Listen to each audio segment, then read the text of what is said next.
हर हर महादेव, जय बद्री विशाल। दोस्तों, अगर आपका भी 2025 में श्री केदारनाथ और बद्री विशाल जी के दर्शन करने का प्लान है तो बिल्कुल सही वीडियो पर आप आ चुके हैं। इसमें आपको हर एक छोटी बड़ी जानकारी हम आपके साथ साझा करेंगे ताकि यात्रा के दौरान आपको किसी भी प्रकार की समस्या ना आए और आप आसानी से बाबा केदारनाथ और बद्री विशाल जी के दर्शन सुगम तरीके से कर पाएँ और एक बजट यात्रा कर पाएँ।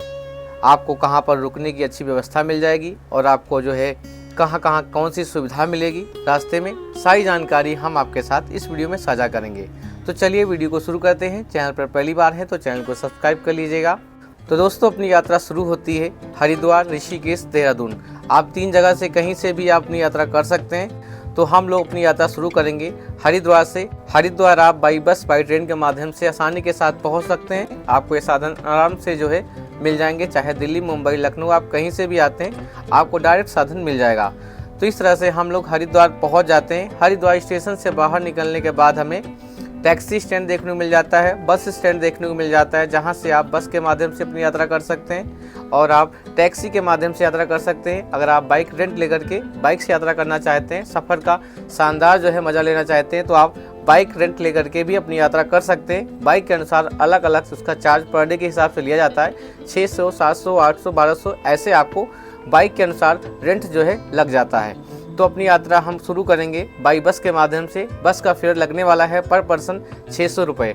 अगर आप अर्ली मॉर्निंग हरिद्वार पहुंच जाते हैं तब आपको सुबह ही अपनी यात्रा शुरू कर देनी है और आपको सुबह 4:30 से 5 बजे के आसपास बस जो है मिलना शुरू हो जाती हैं और सुबह के 9:30 तक जो है लास्ट टाइम आपको जो है बस मिलती है। अगर आप थोड़ा देर से पहुँचते हैं तो आप अगले दिन का प्लान करें और अर्ली मॉर्निंग जो है हरिद्वार से निकलें। तो इस तरह से हम लोग 600 रुपये बाई बस दे करके आराम से पहुंचते हैं सोनप्रयाग। इस यात्रा को जो है करते समय हमें सिर्फ जो है एक स्टॉप मिलता है और इस यात्रा का शानदार सफ़र करते हुए हम सभी लोग पहुंच जाते हैं सोनप्रयाग।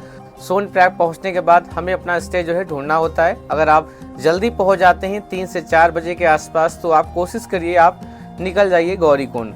सोनप्रयाग से गौरीकुंड जाने के लिए 50 रुपये पर पर्सन टैक्सी का चार्ज हमें लगता है, तो 50 रुपये चार्ज दे करके गौरीकुंड पहुंच जाइए और वहां पर अपना स्टे कर लीजिए। अगर रात हो जाती है तो आप सोनप्रयाग में ही स्टे कर लीजिए। अर्ली मॉर्निंग आपको ऐसे ही जो है गौरीकुंड पहुंचना है। अगर आप शाम के समय पहुंच जाते हैं गौरीकुंड तो रात में विश्राम करिए। उसके बाद सुबह जो है चाहे तो तप्त कुंड में स्नान कर लीजिए या फिर आप जहां पर रुकते हैं वहां पर स्नान करने के बाद गौरा माँ के दर्शन करने के बाद अपनी ट्रैकिंग शुरू कर सकते हैं। अगर आप सोनप्रयाग में स्टे करते हैं तो आपको अर्ली मॉर्निंग उठ करके स्नान करके बाई टैक्सी के माध्यम से गौरीकुंड पहुंच जाना है। उसके बाद आप गौरा माँ के दर्शन करने के बाद और तप्त कुंड में दर्शन करने के बाद अपनी यात्रा को आप कंटिन्यू जारी कर देते हैं। अगर आप घोड़ा खच्चर से अपनी यात्रा करना चाहते हैं तो 2500 से 3000 रुपये फेयर लगने वाला है पर पर्सन का। केदारनाथ बेस कैंप तक आपको चार्ज लगेगा। अगर आप पालकी के माध्यम से अपनी यात्रा करना चाहते हैं तो 7-8 हज़ार जो है आपका लगेगा, तो आप पालकी से भी इस यात्रा को कर सकते हैं। आपको रास्ते में कई सारे जो है पॉइंट देखने को मिलेंगे, जंगल चट्टी, भीमबली, छोटी लिंचोली, बड़ी लिंचोली और रामबाड़ा। इस तरह से आपको कई सारे पॉइंट मिलेंगे और बीच बीच में हमें कई सारे जो है मेडिकल के भी पॉइंट मिलते हैं जहां पर हमें मेडिकल की फैसिलिटी मिल जाती है। और कोशिश करिए जब भी आप यात्रा में निकलते हैं तो अपने साथ सर्दी, जुकाम, बुखार और पेट दर्द ऐसे आप जो है रेगुलर वाली मेडिसिन अपने साथ रख लें और एक स्प्रे भी रख लें, जैसे कि अगर आपके पैर वगैरह दुखते हैं तो आप उसमें जो है डाल लें ताकि आपको काफ़ी राहत हो इस यात्रा को करने के लिए, अगर आप पैदल यात्रा करना चाहते हैं।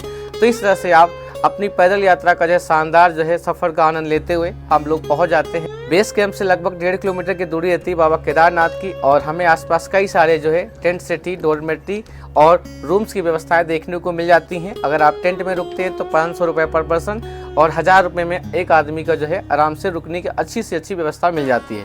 बाकी अगर आप ओपनिंग में जाने का प्लान कर रहे हैं तो आपको 500 रुपये पर हेड जो है रुकने की व्यवस्था मिल जाएगी, जिसमें आपको लाइट की व्यवस्था, चार्जिंग की व्यवस्था हो जाती है और आपको लैट्रिन बाथरूम की व्यवस्था मिल जाती है। तो इस तरह से आपको रुकने में जो है कोई दिक्कत नहीं होगी आराम से।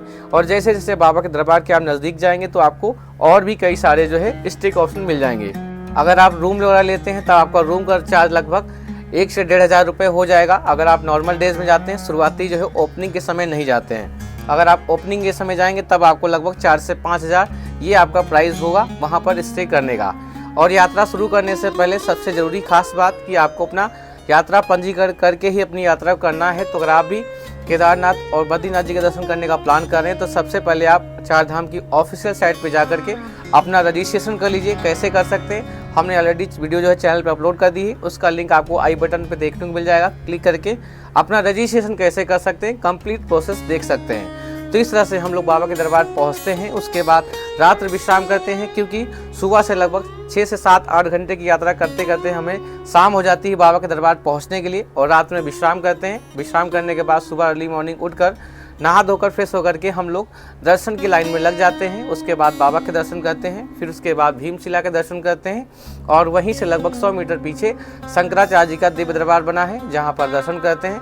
सभी दर्शन करने के बाद अब हमें 1 से 1.5 किलोमीटर और पैदल चल करके भैरव बाबा के दर्शन करने होते हैं। और ऐसा कहा जाता है कि जब हम श्री केदारनाथ जी के दर्शन करने जाते हैं तो हमें भैरव बाबा के दर्शन करने चाहिए, तभी हमारी दर्शन जो है पूर्ण माने जाते हैं। तो इस तरह से हम लोग भैरव बाबा के दर्शन करते हैं। भैरव घाटी से जब आप केदारनाथ बाबा का जो है केदार घाटी का देखेंगे ना, तब आपको एक बड़ा ही शानदार नज़ारा देखने को मिलेगा। तो आप काफ़ी जो है सुकून वहाँ पर महसूस करेंगे, और कुछ समय वहाँ पर आप जो है व्यतीत करिए, आपको अलग ही वहाँ पर कुछ ऊर्जा महसूस होगी। तो इस तरह से हम लोग बाबा के दर्शन करने के बाद भैरव बाबा के दर्शन करते हैं। उसके बाद आकर के आप श्री केदारनाथ बाबा के दरबार पे कुछ समय और व्यतीत कर लीजिए। उसके बाद 2 से 2:30 बजे के आसपास आप नीचे उतरना शुरू कर दीजिए, और लगभग 4 से 5 घंटे में आप आराम से जो है उतर आएंगे नीचे गौरीकुंड।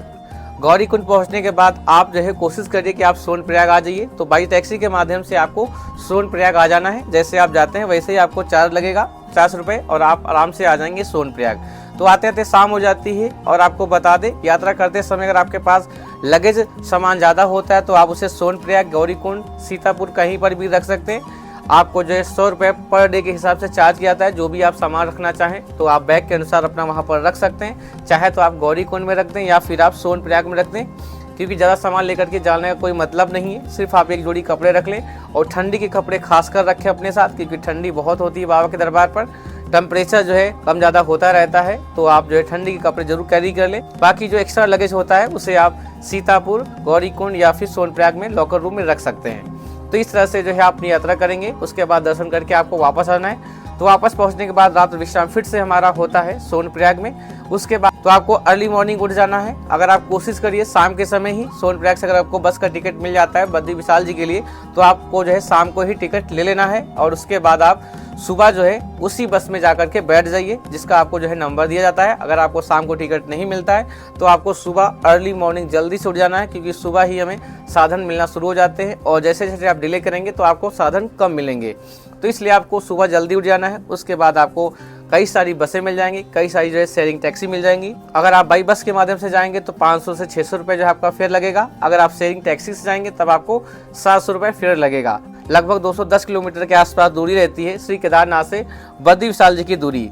लगभग 5 से 6 घंटे का सफर करते हुए हम लोग पहुंच जाते हैं श्री बद्री विशाल जी। अगर आप चाहें तो जोशी मठ में भी रुक सकते हैं, क्योंकि फाटा होते हुए जाते हैं। अगर आप चाहें तो जोशी मठ में रुक सकते हैं। आपको स्टे ऑप्शन कई सारे जोशी मठ में भी देखने को मिल जाएंगे। अगर आप जोशी मठ में रुकना नहीं चाहते तो जोशी मठ से लगभग 45 से 50 किलोमीटर की दूरी पर श्री बद्री विशाल जी का दरबार होता है। तो अगर आप वहाँ नहीं रुकते तो जैसे हम लोग बद्री विशाल जी के जो है चेकिंग पॉइंट को क्रॉस करते हैं, उसके बाद हमें कई सारे होटल्स, धर्मशालाएं और रुकने की व्यवस्थाएं हमें देखने को मिल जाती हैं। जैसे हम लोग शाम तक जो है पहुँच जाते हैं 5-6 बजे तक। उसके बाद आपको फिर से जो है स्टे का ऑप्शन ढूंढ लेना है, और स्टे का ऑप्शन आपको आराम से जो है 1000 से 1500 रुपये में मिल जाएगा। और धर्मशालाएं आपको मिल जाएंगी 500 से 600 रुपये में आपको पर पर्सन रुकने की व्यवस्था मिल जाती है। तो इस तरह से आपको रात विश्राम कर लेना है। बाकी बद्री विशाल जी के दर्शन करने के लिए आपको कोई भी ट्रैकिंग नहीं करनी होती है। मेन मार्केट से लगभग आपको 500 मीटर जो है पैदल चलना होता है। उसके बाद हम लोग बद्री विशाल जी के दर्शन करते हैं। तो रात में पहुँचने के बाद रात विश्राम करते हैं।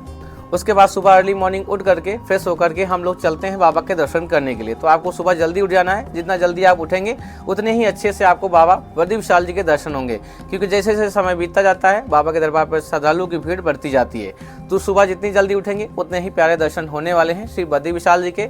और जैसे थोड़ा सा जो है वॉकिंग करके जाते हैं और उसके बाद अलकनंदा को नदी को जो है पार करते हैं, तो हमें तप्त कुंड देखने को मिलता है, जहाँ पर कितनी ही ठंडी क्यों ना हो, कितना ही बर्फबारी क्यों ना हो, हमेशा गर्म जल है हमें यहाँ पर कुंड में देखने को मिलता है, जैसे हमें गौरी कुंड में देखने को मिलता है।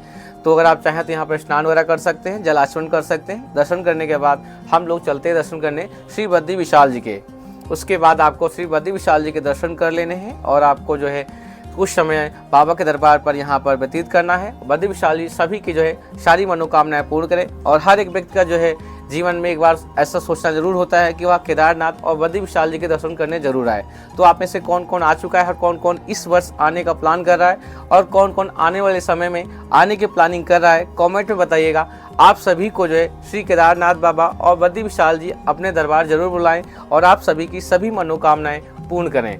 तो इस तरह से हम लोग श्री बद्री विशाल जी के दर्शन करते हैं। अगर आपको अभिषेक में शामिल होना है तो आपको एक काउंटर मिल जाएगा, वहां से अपना पर्ची लेकर के उनकी द्वारा बताए हुए गाइडेंस पे आप जो है वहां पर अपना अभिषेक वगैरह कर सकते हैं। तो इस तरह से हम लोग श्री बद्री विशाल जी के दर्शन करते हैं। बद्री विशाल जी के मंदिर से लगभग 3 से 4 किलोमीटर की दूरी पर स्थित है भारत का प्रथम गांव माना गांव, जहां पर आप जाकर के घूम सकते हैं, कई सारी प्यारी प्यारी फोटोज वगैरह क्लिक करा सकते हैं। और हमें यहाँ पर देखने को मिलता है सरस्वती नदी का उद्गम, जो कि कहा जाता है वहीं पर हमें देखने को मिलता है। और कहीं हमें ऐसा दृश्य देखने को नहीं मिलता है सरस्वती नदी का, जहाँ से उद्गम होता है वहीं पर वह विलीन हो जाती हैं। तो इस तरह से हम लोग सरस्वती नदी के जो है दर्शन करते हैं। उसके बाद अगर आपको वसुधारा वाटरफॉल जाना है तो आपको 4 से 5 किलोमीटर की ट्रैकिंग करना होगा। तो ट्रैकिंग करते हुए आप 3 से 4 घंटे में आराम से पहुंच जाएंगे वसुधारा वाटरफॉल। आप वहां पर एंजॉय कर सकते हैं और आपको बड़े ही प्यारे दृश्य वहां के देखने को मिलेंगे। तो इस तरह से आप बद्री विशाल पहुंचकर बद्री विशाल जी के दर्शन कर सकते हैं और आसपास कई सारी जगह ये सभी घूम सकते हैं। तो इस तरह से हम लोग श्री केदारनाथ बाबा और बद्री विशाल जी के दर्शन करते हैं। इस यात्रा में टोटल जो बजट खर्चा होता है लगभग 10 से 12 हज़ार रुपये आता है। अगर आपके लिए बजट मायने नहीं रखता है तो आपको अच्छे अच्छे होटल्स, रेस्टोरेंट जो है खाने पीने के स्थान मिल जाएंगे, रुकने की व्यवस्था मिल जाएगी, तो आप आराम से रुक भी सकते हैं। और चाहे तो आप हेलीकॉप्टर से भी दोनों जगह यात्रा कर सकते हैं। आपको जो है दोनों जगह हेलीकॉप्टर की सर्विस मिल जाती है। उसके लिए आपको ऑनलाइन बुकिंग करनी होगी। तो आप केदारनाथ भी जा सकते हैं और बद्री विशाल जी के दर्शन करने के लिए भी आ सकते हैं। ये सभी यात्राएं हमने जो है बजट यात्रा के लिए बात की है। अगर आप दोनों धाम की यात्रा करने का प्लान कर रहे हैं तो आप हरिद्वार से लेकर के केदारनाथ, बद्रीनाथ, उसके बाद आप फिर से वापस आ जाएंगे हरिद्वार। तो आप 10 से 12 हज़ार रुपये में आराम से इस यात्रा को कर सकते हैं। बस आपको खासकर ध्यान रखना है कि आपको फिजूल के खर्चे नहीं करने हैं। तो आप आराम से जो है इस यात्रा को कर पाएंगे। और आप में से कौन कौन 2025 में श्री केदारनाथ और बद्रीनाथ जी के दर्शन करने के लिए चल रहा है, कमेंट बताइएगा। आशा करते हैं आप सभी को यह वीडियो पसंद आएगा और हर एक छोटी बड़ी जानकारी आपको देने की कोशिश की है। अगर आपका फिर भी कोई क्वेश्चन रह जाता है तो आप कमेंट में पूछ सकते हैं, उसका जवाब आपको जल्दी से जल्दी दिया जाएगा। अगर आप सभी को वीडियो पसंद आया हो तो वीडियो को लाइक कीजिए, चैनल पर नए हो तो चैनल को सब्सक्राइब कीजिए और अपने फ्रेंड्स और फैमिली को शेयर कीजिए, ताकि वह भी लोग यात्रा का प्लान जल्दी से जल्दी करें बाबा के दर्शन करने के लिए। हर हर महादेव, जय श्री केदार।